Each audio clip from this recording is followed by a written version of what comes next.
Good day, and thank you for tuning into this candidate forum for Tumwater City Council Position 6. I'm Barbara Theiss from the League of Women Voters, who are sponsoring this candidate forum along with TCTV. Our candidates today are Debbie Sullivan to my left, and to her left, Kyle Taylor Lucas. The League of Women Voters is a nonpartisan political organization that encourages the informed and active participation of citizens in their government. We register new voters, study the issues, and advocate for positions with the legislature. And despite the name, the League is open to both men and women of voting age. For this forum, the candidates will each have 2 minutes for an opening statement, and then we'll get into the questions. The questions will be asked alternately, with the first person asked the question getting up to 2 minutes to answer, the second person up to 1 minute. After the questions, each candidate will have a 1-minute closing time, and we will begin then with the opening statement. So Debbie, would you like to start? Great, thank you very much. First, I'd like to thank the League of Women Voters and TCTV for allowing the candidates to have this forum to let the voters know where we stand on issues and more about us. I've been in the community since 1989. I moved to Tumwater in 1996, and during that time I've been very active in the community. I have worked in with community youth services as a volunteer. I've also worked in search and rescue. Currently, I'm chair of the Tumwater Planning Commission. I've been on the Planning Commission since 2003. In 2006, I was selected to be chair, and after that time, I've been selected unanimously each and every year to continue serving as their chair. While on the Planning Commission, we have worked on many items, such as the Little Rock Road sub-area. Currently, we're working on the brewery project and on the Capitol Boulevard area. We have also worked and passed and moved on to City Council the Shoreline Management Agreement, which was passed by the City Council, and so we've done many other things. I've been also working in as a project manager for a large company, and I've also done work as a small business owner, being a co-owner in a small retail store and in a body shop. So I feel like bringing my public, private, and nonprofit experience to the City Council. And since each one of those sectors of the community does have different ways of expressing themselves, I am able to understand all the different areas. So I look forward to the voters reviewing my credentials and voting for me this November. Thank you. Kyle. Well, thank you to the League, to TCTV, and to the voters for tuning in. I am Kyle Taylor Lucas, and it's really been a privilege to serve as your Tumwater City Council member these past 7 months. I'm passionate about my work on City Council, and as a mother and a grandmother, I care deeply about the future of our community. I was unanimously appointed to City Council 7 months ago based upon my experience, my skills, my ideas that I presented, my values, and the vision that I presented. And I hope that you'll agree that I merit continued service as your City Council member. I bring 20+ years of public policy experience solving many of the same kinds of complex issues that come before City Council. And as a former state agency director and as an executive for many years in public policy, I also managed public budgets similar to those that come before City Council. Community service has also been an integral part of my life, as I've been very honored to give back to the community.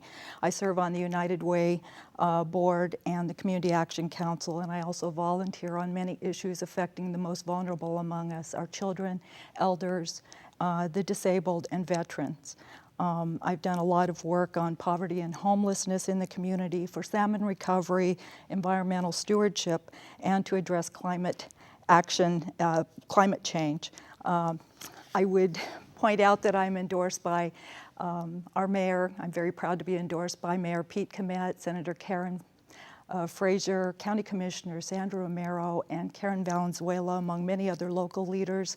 And I'm just proud to serve, and I look forward to sharing more ideas about Tumwater, my ideas about Tumwater, and I hope that you will consider retaining me on Tumwater City Council, and please visit my website at retainkyletaylorlucas.com. Thank you. Thank you both. All right, we'll proceed with our questions.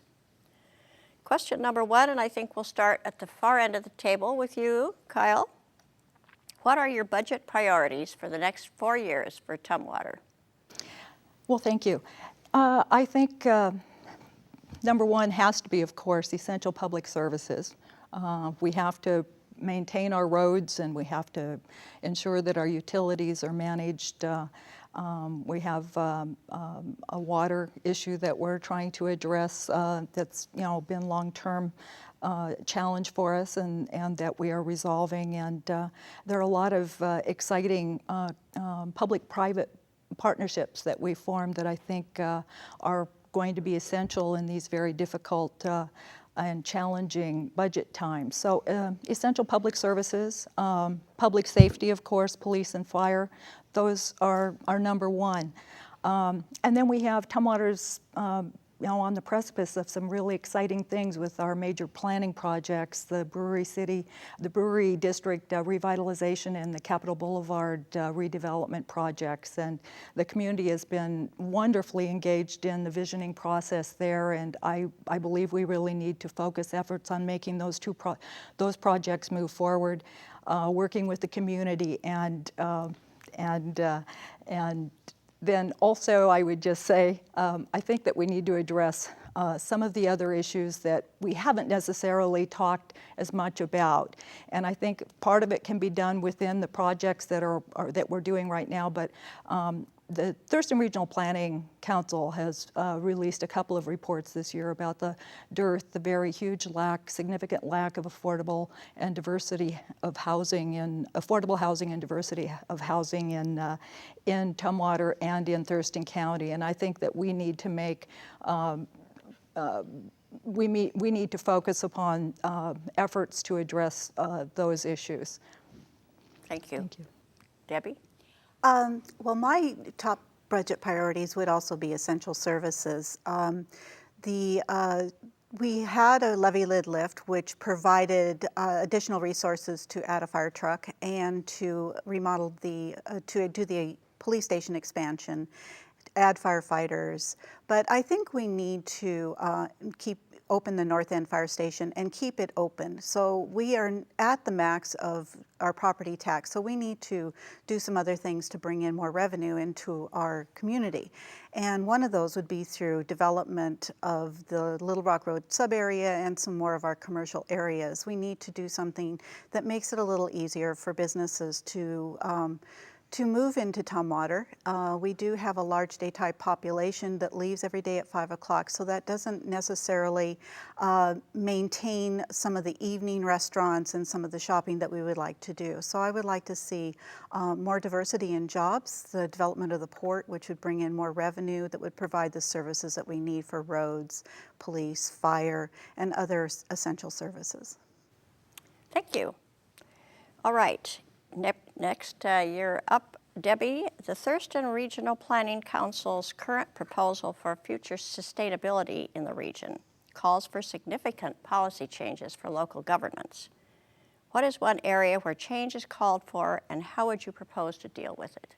Well, we're actually working on that area, on a lot of those projects now. One of the areas that we're working on is the Brewery District area and the corridors. The corridors, transportation, so we're looking at Capitol Boulevard right now to bring better transportation in and to make that area more viable. So I think all of the communities are well vested. We have a couple of members of City Council that sit on those boards, and they do put a lot of input into that. So it is more of a regional area, and I think that the cities have been working really well at doing that. All right. Kyle? Could you repeat repeat the question, please? Yes, it's a long one. The Thurston Regional Planning Council's current proposal for future sustainability in the region calls for substantial, significant policy changes for local governance. What is one area where change is called for, and how would you propose to deal with it? Well, I think one of the significant areas, one of the most significant areas is the urban corridors and connecting, for example, the City of Olympia and Tumwater through our Capitol Boulevard.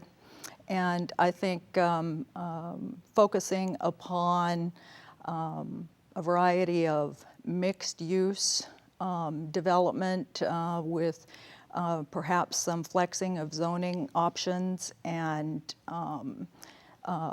fee structures and providing various incentives to help our community grow in a sustainable way for the long term that will allow for walkable, livable neighborhoods that will address our very rapidly changing demographic of aging boomers and millennials who prefer urban living. And, oh, I see I've reached the end. All right, but the next question is yours. Would you support annexation of the islands, quote unquote, surrounded by the city of Tumwater? Why or why not? The islands. Well, I'm not certain exactly what you mean by the islands, but I think annexation should be addressed on a case-by-case basis, and I think that certainly islands where people are kind of left with indeterminate services, I think that of course needs to be addressed, and so for that reason I suppose that I probably would. All right. Debbie. The areas that the Planning Commission has actually been working on, some of the island areas, we had annexed all the way to the Black Lake area. And so there are some areas, especially around Trosper Lake. Those are being looked at and addressed. There's been resistance by some of the property owners of moving into the city of Tumwater, but I think it's, we work forward on that. There's so many of the little areas that it's, they have to be addressed individually. So I think that's something that the City Council needs to look at. Because it creates a problem when you have several blocks or even up to a mile of an area being within the city limits and being actually in the county. So we need to bring those areas in, but work with those property owners to make that happen smoothly. All right. All right, Debbie, what role, if any, should Tumwater play in resolving the problems of area homelessness? Well, I think, being on the Planning Commission, we actually addressed this with the lengthening the amount of time that a nonprofit could have a homeless encampment. I know with Camp Quixote, they're trying to move away from the homeless encampments of moving them all the time, and actually Camp Quixote borders the city of Tumwater in the Mottman industrial area. Even though it is in the city of Olympia, it actually borders Tumwater. I think that there's a lot of things that can happen with helping the homelessness, and I know that Olympia has taken a lot of the lead on this, but we do have some opportunities of providing other types of low income housing. I know we have a couple of Habitat for Humanity sites in our community. On the Planning Commission, we were working on a zoning for cottages, which are much smaller and in a much more dense area. They're smaller, usually under 1,000 square feet, which are much more affordable to an individual or a small family. So we have zoned in options. We just need the economy to improve a little bit so that some of these other options are available. I don't think anyone really wants or homelessness, living in tents. So I think it's a regional area that we need to work with all 3 cities to resolve. Thank you. Kyle?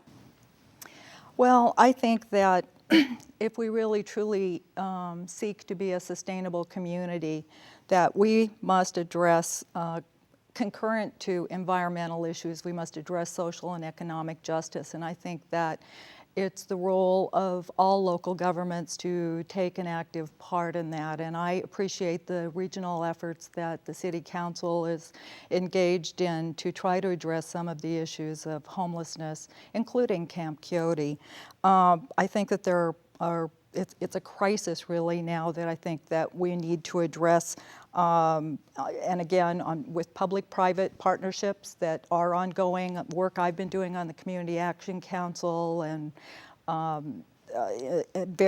our Neil McClanahan is doing to address homelessness in the community. But I think it's going to take a village to do it. And with 50% of children living in poverty in our schools in Tumwater, which was recently reported, it's a significant issue that I feel we must address. All right, thank you. All right, Kyle, would you support the implementation of impact fees for Tumwater? Why or why not? Well, I actually did support the implementation of impact fees for Tumwater some 20 years ago, as we were early discussing this within the Growth Management Act, and I very strongly support impact fees for Tumwater as in place.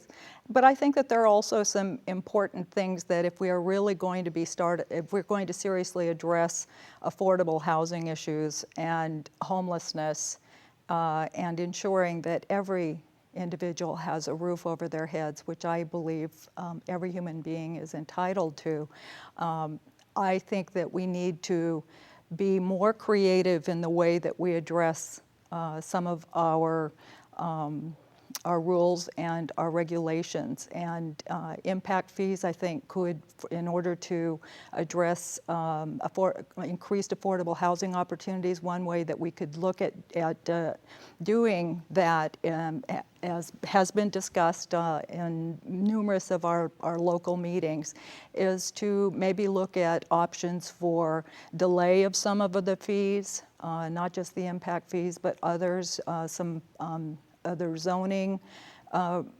regulations that we might look at, and also some other incentives such as SEPA regulations. I think we have to address the lack of affordable housing, and also just the diversity of housing issues, and of course that all factors in with the impact fees, and I think that we could be a little bit more creative about how we address those issues. Thank you. Debbie? Well, my position is that the impact fees should probably be delayed towards the occupancy of whatever project it is, as opposed to having it up front, because I know that is a significant cost that the developer or the builder has, that they need to carry, pay interest on the funds that they're using, and to delay those would be more affordable and would possibly spur. And also, if there is a project that is very beneficial to the community, that there might be some way of lowering it or giving them credit in some other fashion, so that that would encourage them to develop and bring their projects to Tumwater. Thank you. All right, we're going to just do 1 minute quickie for each of you, and that would be what significant, or excuse me, what a significant thing, maybe 1 or 2 things, would make you the more important candidate for this job. Debbie, start. Okay. Well, I think one of the most significant is that I have a lot of local support specific to Tumwater. I've received the endorsement and support of the Tumwater firefighters and the Tumwater Police Guild, also of former and present council members, being Ed Hildreth and Judy Hofling. I have also received the endorsement of the Port Commissioner, Bill McGregor, which we deal with port properties, and also on a state level, I have the endorsement of Chris Reckdahl, who is a Tumwater resident, and so Tumwater is very important to him on how the city is managed. So I would say that I would bring a lot of grassroots and local support and representation to the City Council. Thank you. Kyle. I think that it's a combination of my public executive policy experience, 20 plus years. I'm a former state agency director and an executive in state government who has managed large budgets similar to those of Tumwater. In addition, I'm supported locally as well by our mayor, Pete Komet, by council members Tom Oliva, John Way, and Neil McClanahan, and Tumwater residents and former city council member Karen Valenzuela, and our wonderful county treasurer, Sean Myers. But I think what makes me uniquely qualified is I think the values that I bring, especially relative to social justice, but my long-term commitment to environmental stewardship and my activism in the community to address many of those social, economic, and political issues. Thank you. Now that brings us to the end of our questions and to your 1-minute closing statements. So we will start with you, Debbie. Great. Well, again, I would like to thank the League, and I would like to say that I am currently a state employee, so I understand the state governance. I also have worked for as a contractor to federal agencies, so I understand federal. I've also worked for private business and nonprofits, so I bring all three aspects to the table. And with my understanding of what has occurred in the city in the last 10 years, I have an experience for what has been moving forward and what has stalled during the process. And so I bring a large value to the City Council and a fresh look at what needs to be done. So thank you. Thank you. Kyle. 1-minute closing? 1-minute closing. Well, thank you so much again to the League and to TCTV and to the voters for tuning in. I think that I would just reiterate my 20 plus years of public policy experience managing many solving problems similar to those coming before City Council. I'm really passionate about our community, and as a mother and a grandmother, I'm committed to making a difference. I can proudly say that Tumwater is evolving as a model of sustainability and economic and cultural vitality, and I'd like to build upon that. I'm so proud to be endorsed by our local Teamsters and SEIU, 1199 Northwest, and WFSE, Local 443 and 872, and the Washington Conservation Voters and the Thurston Conservation Voters. And I'm grateful to serve. It's a privilege to serve, and I hope that you will consider me, consider my merit as worthy of retaining me on City Council. Thank you so much. Thank you, Kyle. Thank both of you. Thank you, TCTV, and thank the League of Women Voters of Thurston County for making this forum possible. Voters, before you mark your ballots, we hope you'll take a few minutes and look at these forums so that you will be voting with an informed mind. So don't forget, at least, to vote for the November 5th general election. Thank you. Goodbye now.